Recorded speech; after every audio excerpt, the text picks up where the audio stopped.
By Ferdinand Ikioma. Sycophancy has a process, and all that is required for sycophancy to have a hold and destroy any leader or government is to allow it pass through the incubation stage.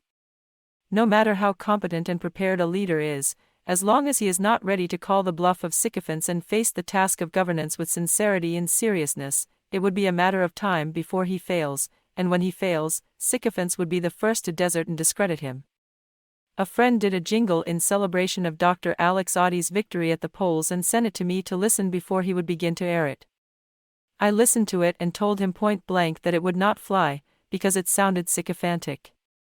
I told him about our adage which says that madness starts from murmuring, Ntamu ka era g Abia.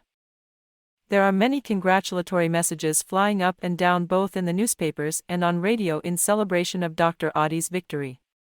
To be fair to most of the sponsors, most of them are well-deserved encomiums from Abians and non-Abians who have so much confidence in him, and those who feel so relieved that, for the first time, Abia has a governor that was chosen by the people. However, there are some from the Department of AGIP, any government in power, that still bore the trademark of our 24 years of sycophantic Iberaberism.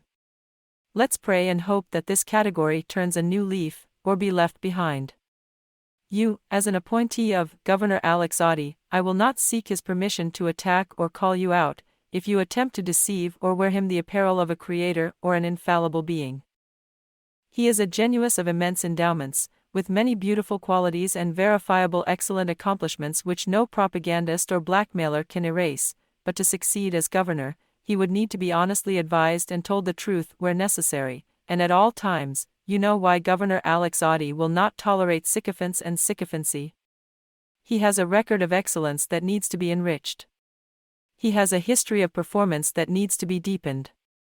He will not be dictated for or overshadowed by any self-serving godfather. He has a manifesto that's a creation of his genuine ideas and thus would not be guided or limited by a tainted template created by a paid consultant. He wouldn't like to disappoint the pensioners who dressed in white and white for the first time, against their usual black and stormed his campaign headquarters in celebration of his victory, which they termed their freedom. He is a technocrat who is not interested in becoming a career politician or a godfather to anyone, so sycophancy would serve him no positive purpose. He is a full-blooded Igbo man who is as furious as the obedient youths whose destinies have been looted by career politicians, and thus would dedicate energy to lifting our youths out of the doldrums of poverty and underdevelopment created by mediocre leaders.